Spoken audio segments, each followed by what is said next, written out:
Bagaimana rasanya hidup 1 bulan penuh hanya berdua dengan mertua pria yang hampir tak pernah bicara, sementara suami pergi untuk dinas ke luar negeri? Aku tak pernah menyangka jawabannya akan begitu menggugah hati. Hari itu langit mendung menggantung rendah di atas perkampungan kecil kami. Angin dari perbukitan meniup lembut tirai jendela, membawa aroma tanah yang lembab. Aku berdiri di ambang pintu, melihat Damar suamiku memasukkan koper terakhir ke bagasi mobil dinas. Wajahnya tampak tenang, tapi aku tahu hatinya tidak demikian. Kamu pasti kuat, Rania. Ada bapak yang menemani, katanya sambil mengusap rambutku. Tangannya hangat, penuh keyakinan yang berusaha ia tanamkan di hatiku. Aku tersenyum samar dan mengangguk, tak ingin membuatnya khawatir. Kenyataannya, aku sendiri tak yakin. Bapak, ayah Damar, adalah pria yang sangat pendiam. Sejak ibu meninggal 3 tahun lalu, beliau tinggal bersama kami. Kami jarang benar-benar bercakap. Hidup dengannya seperti berbagi rumah dengan bayangan. Terasa ada, tapi tak banyak suara. Mobil itu akhirnya pergi meninggalkan debu tipis di jalan tanah. Aku melambai perlahan hingga kendaraan itu menghilang di tikungan. Lalu keheningan menyergap rumah kami. Di teras, bapak duduk diam dengan segelas kopi di tangan.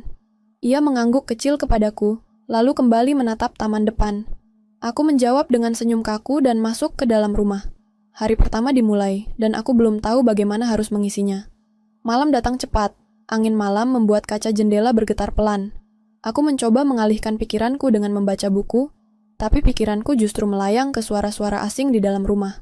Rumah ini tidak pernah benar-benar sunyi, bahkan ketika tidak ada yang bicara. Ada derit kayu, detak jam dinding, dan sekarang langkah kaki dari arah dapur. Aku berdiri, jantung berdegup cepat. Perlahan aku melangkah keluar kamar dan menyusuri lorong gelap menuju dapur. Di sana, di bawah cahaya lampu remang, kulihat bapak duduk di kursi kayu, memandang keluar jendela. "Bapak," panggilku pelan. Ia menoleh perlahan. Matanya tampak kosong, tapi tidak menyeramkan. Hanya letih. "Maaf Rania, bapak tidak bisa tidur," katanya, suaranya pelan dan parau.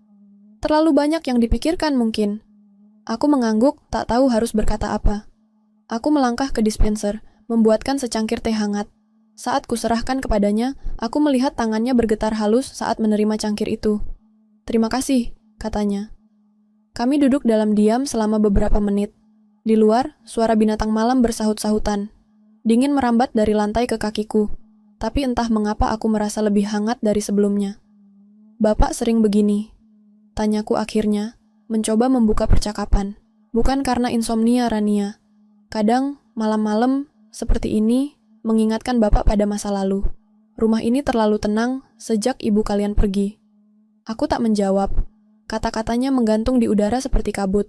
Malam itu, untuk pertama kalinya aku melihat sisi bapak yang tak pernah kutahu sebelumnya. Bukan hanya pria pendiam, tapi seseorang yang sedang memikul kesedihan dalam diam. Malam itu aku tidur lebih nyenyak, bukan karena rasa aman, tapi karena mulai tumbuh rasa saling mengerti. Hubungan kami tak berubah drastis dalam semalam. Tapi benih kecil telah ditanam. Benih dari percakapan sederhana di dapur saat malam sedang sunyi-sunyinya. Dan dari benih itu, perlahan cerita ini tumbuh. Hari-hari setelah kepergian Damar berlalu lambat, seperti embun yang malas menguap di pagi hari. Setiap pagi aku menyiapkan sarapan seperti biasa. Sepiring nasi, sayur bening, dan tempe goreng. Bapak selalu datang ke meja makan tepat waktu, duduk di tempat yang sama, mengucapkan terima kasih pelan, lalu makan tanpa banyak bicara. Kehidupan kami seperti jam yang berdetak, konsisten namun membosankan. Tapi di balik semua itu, ada pergeseran kecil yang mulai terasa. Bapak sesekali membantu menyapu halaman. Kadang ia membetulkan pagar kayu yang mulai goyah. Bahkan suatu siang, ia menawarkan diri mengantar belanja ke warung depan. Dan yang paling mengejutkanku, ia mulai bertanya. Bukan pertanyaan besar, hanya hal-hal kecil seperti, "Kamu suka masak?" atau "Damar masih suka lupa makan kalau kerja?" Tapi itu cukup untuk membuatku menyadari bahwa mungkin ia juga mencoba. Suatu sore, ketika matahari mulai condong ke barat, aku sedang mencuci pakaian di halaman belakang. Angin semilir menggoyang dedaunan pohon randu yang tinggi, menjulang di sudut halaman. Pohon itu sudah ada sejak Damar kecil, katanya dulu, tempat dia dan teman-temannya bermain perang-perangan dari ranting dan daun. Tiba-tiba suara langkah pelan mendekat dari belakang. Aku menoleh dan melihat bapak berdiri dengan tangan di belakang punggung. "Rania, bisa duduk sebentar?" tanyanya dengan nada ragu tapi lembut. Aku meletakkan ember cucian dan mengangguk. Kami duduk di bangku panjang di bawah pohon randu, ditemani bayang-bayang dedaunan dan suara burung pipit yang masih berkicau. Damar bilang kamu suka menulis, katanya tiba-tiba. Aku sedikit terkejut. Iya pak, cuma tulisan ringan, blog pribadi. Bapak mengangguk pelan. Ibumu dulu juga suka menulis. Dia punya buku harian, tapi bapak tak pernah baca. Katanya itu ruang rahasianya. Ia tertawa kecil. Pertama kalinya aku mendengar suara tawa dari bapak. Ringan, tapi mengandung duka. Ibu sering duduk di sini sore-sore, lanjutnya. Duduk sendiri, kadang menangis, kadang tersenyum sendiri. Bapak sering tidak paham apa yang ia pikirkan. Aku hanya diam, menunggu ia melanjutkan. Waktu ia sakit, baru bapak sadar. Terlalu banyak waktu yang terlewatkan. Kita sering berpikir masih ada nanti untuk bilang terima kasih, atau aku sayang kamu. Tapi, nanti itu kadang tidak pernah datang. Aku menunduk, kata-katanya menampar tanpa suara. Bapak lihat kamu sering sendirian di dapur, atau di kamar, katanya lirih. Kalau kamu ingin bicara, bapak bisa dengar. Walau mungkin tak selalu tahu harus jawab apa. Mataku terasa panas mendengarnya. Ada luka yang terungkap di antara kalimat-kalimat itu. Tapi ada juga ketulusan yang selama ini mungkin tersembunyi di balik kebisuannya. Terima kasih pak, kataku akhirnya. Rania juga kadang merasa kesepian, tapi sekarang tidak terlalu lagi. Kami duduk dalam diam, tapi bukan diam yang canggung.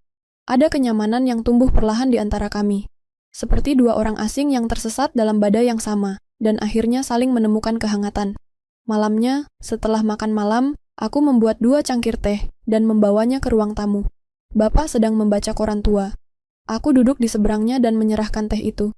Tehnya sedikit manis, Pak, seperti cerita tadi sore, kataku sambil tersenyum kecil.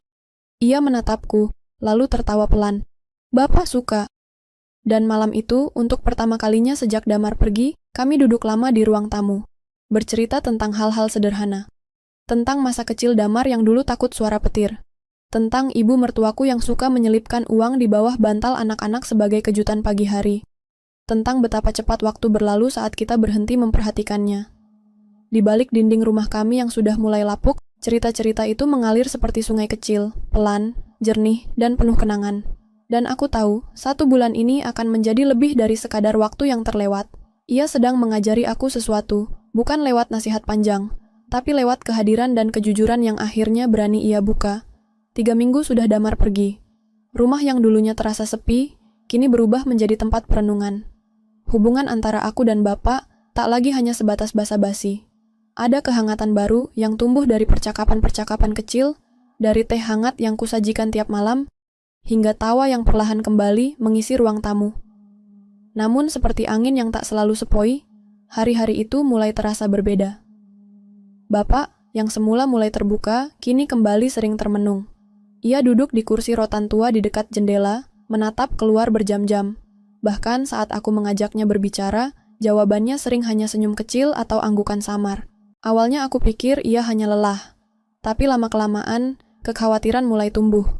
Ada sesuatu yang sedang ia sembunyikan, dan aku belum tahu apa. Hingga suatu pagi, saat aku sedang menyiapkan sarapan, Damar menelpon dari luar negeri. Ran, nanti malam Bapak mau bicara sama kita berdua. Katanya dengan nada serius. Dia minta aku telepon malam nanti jam 9. Katanya penting. Penting gimana? Tanyaku, jantungku berdegup lebih cepat dari biasanya. Aku juga nggak tahu, tapi suaranya berbeda. Hari itu aku merasa tak tenang. Seperti ada angin dingin yang terus mengikutiku kemanapun aku pergi. Bahkan teh favoritku pun terasa hambar. Malam pun datang. Aku menyiapkan ruang tamu, menaruh ponsel di atas meja, dan duduk menunggu panggilan video dari Damar. Tepat pukul 9, wajah suamiku muncul di layar. Bapak duduk di sampingku, mengenakan kemeja putih yang sudah disetrika rapi. Pak, ada apa ya? Tanya Damar membuka percakapan. Bapak menghela napas panjang, lalu mulai bicara pelan. Damar, Rania, ada sesuatu yang ingin Bapak sampaikan. Sesuatu yang sudah lama Bapak simpan. Aku menatap wajahnya yang mulai terlihat lelah. Garis-garis usia di wajahnya tampak lebih dalam malam ini. Bapak sudah merasa cukup tinggal di sini, katanya. Kalian telah merawat Bapak dengan baik, lebih dari yang Bapak harapkan. Tapi Bapak ingin kembali ke rumah lama di kampung. Rumah tempat Bapak dan Ibu kalian membangun hidup dari nol.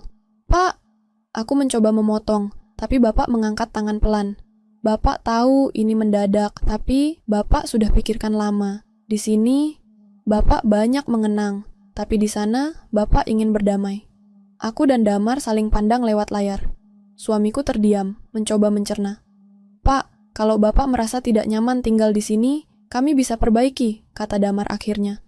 Tapi jangan pergi sendirian. Bapak tersenyum, kali ini lebih tenang.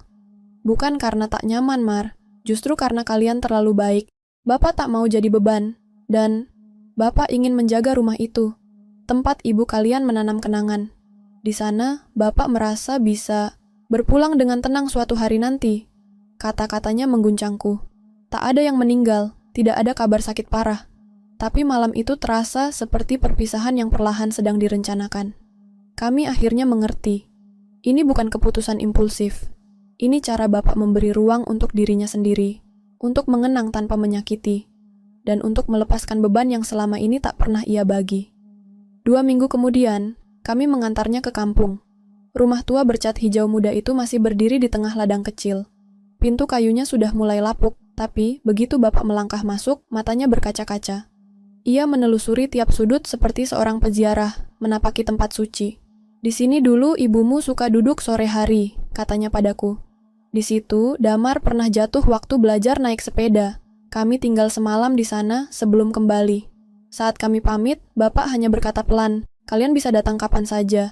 Rumah ini selalu terbuka untuk kalian. Di dalam mobil, saat kami mulai meninggalkan desa, aku menangis diam-diam. Tapi bukan karena sedih, melainkan karena aku tahu, Bapak akhirnya menemukan tempatnya sendiri. Tempat di mana ia bisa menjadi dirinya, bukan hanya sebagai ayah atau mertua, tapi sebagai seorang suami yang sedang menjaga warisan cinta. Dan bagiku, pria tua yang pendiam itu bukan lagi sekadar bayangan di rumah. Ia adalah sosok penuh cerita, luka, dan ketulusan yang tak bisa dinilai hanya dari diamnya. Sudah hampir setahun sejak Bapak kembali ke rumah lamanya di kampung. Sejak itu, setiap akhir pekan aku dan Damar menyempatkan diri untuk menjenguknya. Kadang hanya sebentar, kadang kami menginap. Tapi setiap kali datang, rumah itu menyambut kami dengan keheningan yang damai, dan aroma kopi hitam yang selalu Bapak seduh pagi-pagi. Meski tubuhnya mulai melemah, senyum Bapak tak pernah luntur. Ia sering duduk di kursi rotan di beranda, memandangi ladang kecil dan mendengarkan suara burung dari pepohonan. Kadang ia bercerita tentang ibu, tentang masa-masa muda mereka, tentang kesederhanaan yang penuh cinta. Di rumah itu, waktu seolah berjalan lebih lambat. Kami mulai mengerti mengapa Bapak ingin kembali. Rumah itu bukan sekadar tempat tinggal, itu adalah tempat ia merasa utuh. Aku dan Damar bahkan mulai merawat bagian-bagian rumah yang rusak. Mengecat dinding yang kusam, memperbaiki jendela, menata ulang kebun belakang yang dulu menjadi tempat favorit Bapak dan Ibu menanam sayuran. Kami tidak hanya memperbaiki bangunan, tapi juga menjaga kenangan. Namun kehidupan, seperti musim, tak pernah tinggal lama di satu fase. Pada suatu malam di bulan Agustus, kami menerima telepon dari tetangga Bapak. Suaranya gemetar. Bapak, kalian jatuh di kebun. Sekarang di tempat tidur, sepertinya tubuhnya makin lemah. Kami segera berangkat. Sepanjang perjalanan, tak ada kata-kata dari Damar. Ia hanya menatap jalanan gelap dengan rahang mengeras. Aku menggenggam tangannya erat. Saat kami tiba, Bapak sedang terbaring di ranjangnya. Napasnya berat, tapi matanya masih mengenali kami. Ia tersenyum ketika melihat kami masuk, lalu melambaikan tangan pelan. Rania, Damar, terima kasih sudah datang. Katanya dengan suara nyaris berbisik. Kami duduk di sisi tempat tidurnya. Malam itu sunyi, hanya terdengar suara jangkrik dan angin menerpa pepohonan di luar rumah. Ayah ingin kalian tahu, ayah bahagia, katanya sambil menatap kami dengan mata yang sudah mulai berembun. Kalian, keluarga yang luar biasa. Damar mencium tangan ayahnya, menahan tangis yang hampir pecah. Aku memeluknya dari belakang, tak kuasa berkata apa-apa. Malam itu, Bapak berpulang, dengan damai. Di rumah yang ia cintai, di bawah langit yang sama dengan kenangan yang ia peluk sepanjang hidupnya. Kami menguburkannya keesokan harinya, di pekarangan belakang, di samping pusara ibu, sesuai permintaannya. Di bawah pohon randu yang rindang, tempat ia dan ibu dulu sering duduk berbagi senja. Setelah kepergian Bapak, kami tak pernah bisa sepenuhnya meninggalkan rumah itu. Ada sesuatu yang terus menarik kami kembali. Mungkin karena cinta yang tertinggal di setiap sudut rumah. Mungkin karena kami ingin memastikan bahwa kisah Bapak dan Ibu tetap hidup, tidak hanya dalam ingatan, tapi juga dalam kehidupan sehari-hari. Beberapa bulan kemudian, Damar mengajakku berbicara di bawah pohon randu, tempat segalanya bermula. "Ran, bagaimana kalau kita tinggal di sini saja?" katanya. Aku terkejut. Kota adalah tempat kami bekerja, tempat anak-anak kami kelak akan tumbuh. Tapi sebelum aku menjawab, Damar sudah melanjutkan. "Aku sudah mengurus pekerjaan jarak jauh. Aku ingin anak-anak kita tahu seperti apa hidup yang sebenarnya. Di tempat seperti ini, sederhana, jujur, penuh makna." Aku menatap rumah tua di hadapan kami. Daun-daun randu berguguran perlahan, seperti pelan-pelan merestui. Dan akhirnya, kami pindah. Rumah itu kami rawat seperti menjaga pusaka. Setiap ruangan kami isi bukan hanya dengan perabotan, tapi juga dengan aktivitas yang membawa kehidupan. Membaca bersama anak-anak, memasak resep lama milik ibu, atau mengobrol dengan tetangga yang datang membawa hasil kebun. Lambat laun, rumah itu menjadi bagian dari masyarakat desa. Kami membuka ruang belajar untuk anak-anak, membagikan buku dan mengajari membaca. Damar memperbaiki sumur tua yang dulu dipakai warga sekitar. Kami tidak hanya tinggal, kami hidup, benar-benar hidup. Dan setiap sore, aku duduk di bawah pohon randu, menulis. Aku menulis tentang seorang pria tua yang pendiam, yang mengajarkan kami tentang cinta yang tidak ribut, pengorbanan yang tak diumbar, dan keberanian untuk pulang ke akar. Kini, pohon randu itu tumbuh semakin tinggi. Di bawahnya anak-anak kami bermain, berlari, dan tertawa. Dan setiap kali aku memandang langit, aku tahu Bapak masih di sini. Dalam cerita yang kami lanjutkan, dalam hidup yang kami rawat, dan dalam setiap langkah yang kami pilih. Kami tidak hanya menjaga rumahnya, kami meneruskan warisannya.